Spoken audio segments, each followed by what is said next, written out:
Bonjour, c'est Ursule encore. On est le 1er mai 2023. Alors, je viens sur la trompette aujourd'hui encore. Et je viens proclamer le retour de notre Seigneur Jésus-Christ. Amen.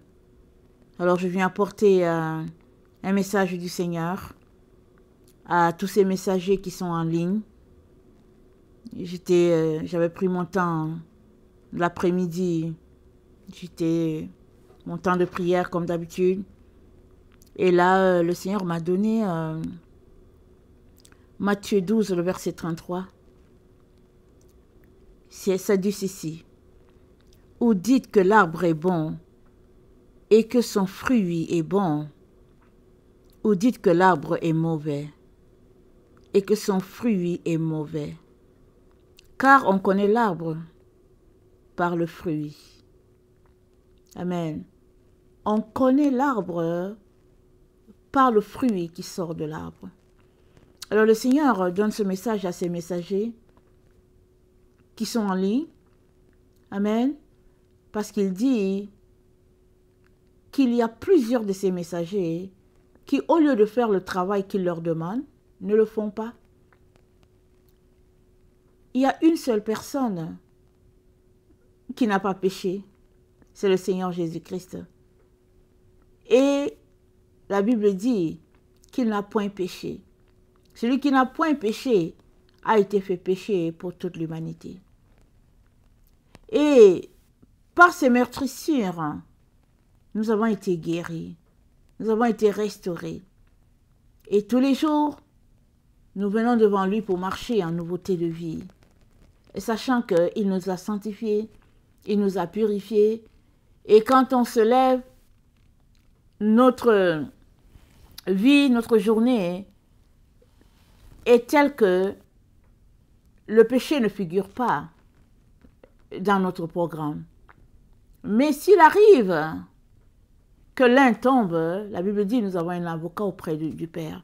Mais un enfant de Dieu, né de nouveau, racheté, délivré et qui aime le Seigneur, ne vit pas pour pécher. Alors le Seigneur dit qu'à plusieurs de ses messagers, il donne des sujets de prière. Il leur demande de prier pour telle personne, pour telle autre. Il leur demande de prier pour tel sujet, pour tel autre. Et au lieu qu'ils prient, ils prennent ce que le Seigneur leur a donné, soit un rêve, soit une vision.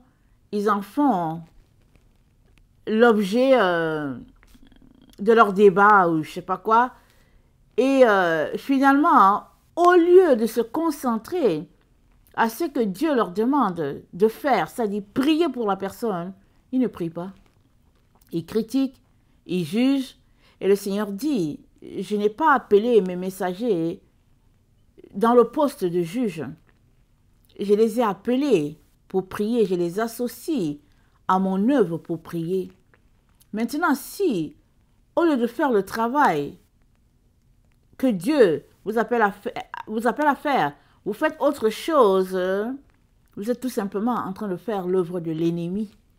Parce que vous ne bâtissez pas avec Christ. Vous êtes en train de détruire. C'est ça que le Seigneur Jésus-Christ dit. Il dit aussi que quand il vous montre l'aspect de la vie d'une personne, il vous a juste montré un aspect. Il ne vous a pas montré toute la vie de la personne. Et quand il vous dit de prier, peut-être c'est parce qu'il y a quelque chose qui arrive en avant.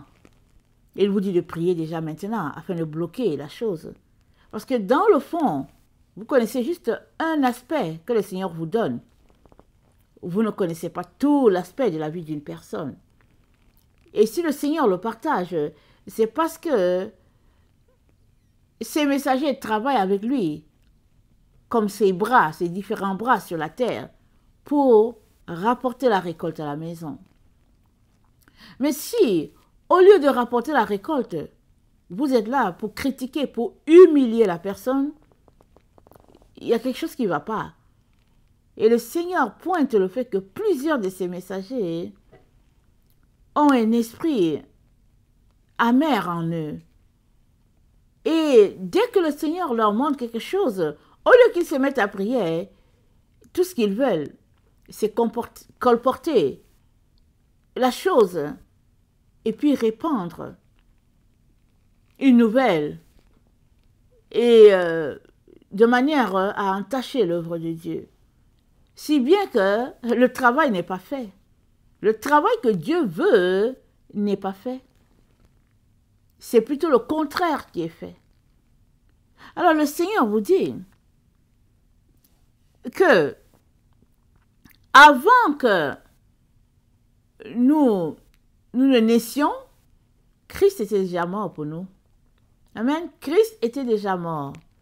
Avant que nous venions à Jésus, Christ était déjà mort. Il avait déjà porté nos péchés.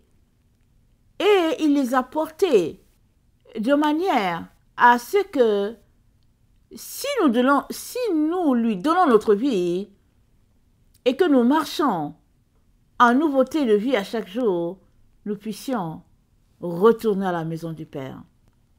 C'est ça au fait. Mais il est important de s'assurer que chacun est en train de faire l'œuvre à laquelle Dieu l'a appelé. Il est important de se demander si nous sommes associés avec Christ pour bâtir ou si nous sommes plutôt là pour exposer les autres, les mépriser et puis les humilier. Est-ce que c'est pour ça que Dieu nous donne des sujets de prière, que Dieu nous révèle une difficulté dans la vie de quelqu'un? Est-ce que c'est pour cela? Si Dieu t'a donné un message, donne-le. Si Dieu ne t'a pas donné de message aussi, continue de prier tout simplement. Au lieu plutôt de salir, de ternir la vie de quelqu'un ou bien de se mettre sur le chemin, bloquant l'œuvre de Dieu. Parce que c'est une grâce que le Seigneur nous associe à son œuvre.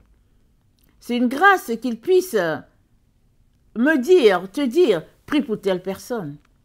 C'est une grâce qu'il puisse te dire, donne tel message à telle personne. C'est une grâce. Alors, cette grâce continuera-t-elle d'être une grâce? Ou bien, cette grâce va-t-elle devenir un poison? Parce qu'au lieu que ce que le Seigneur te demande de faire, cela fasse du bien dans la vie de la personne vers qui il t'a envoyé, ça fait plutôt du mal. Parce que le fruit qui sort de là n'est pas bon. Voilà pourquoi le Seigneur dit, ou dites que l'arbre est bon et que son fruit est bon, ou dites que l'arbre est mauvais et que son fruit est mauvais. Car on reconnaît l'arbre par le fruit. Si tu écoutes un message venant de la personne et que tu es béni, si tu écoutes une bénédiction venant de la personne et que cela te rassasie, c'est parce que c'est bon. Maintenant, si Dieu te présente un aspect pour dire prie pour cela, pour parfaire la chose ou bien parfaire la situation, ne saute pas dessus pour pouvoir humilier et puis ternir l'image de la personne. C'est ça que le Seigneur pointe et dont le Seigneur m'a dit, va mettre cela en ligne parce que j'aimerais que mes messagers se rattrapent parce qu'il y a beaucoup d'égarements qui sortent de leur bouche, beaucoup d'égarements qui les perdent parce que j'ai choisi, en tant que Dieu, bien sûr, j'ai choisi de faire une bonne œuvre. J'ai choisi de faire couler l'huile sur mes enfants. Mais, par leur canal encore, l'ennemi veut faire couler de l'amertume, du poison. Et ça, c'est pas bien. Donc, que le Seigneur nous donne à tous de nous examiner, nous qui parlons pour lui, qui apportons des enseignements, des messages. C'est important d'aller devant Dieu. Si on ne comprend pas quelque chose, allons-y devant Dieu. enquiquinons-le, il va finir par nous parler. Mais ce n'est pas parce qu'on ne comprend pas quelque chose que la chose est fausse. Ce n'est pas pour cela. Ce n'est pas parce qu'on n'a pas compris l'enseignement, qu'on n'a pas compris le message, que c'est une fausseté qui est apportée. Pas du tout. Et aussi, il y a beaucoup d'esprits séducteurs. Beaucoup, beaucoup, beaucoup, beaucoup. Alors, il est très, très important qu'on puisse s'assurer que on est en train de faire ce que Dieu s'attend qu'on fasse. Que le Seigneur bénisse sa parole. Maranatha, Jésus revient. Amen.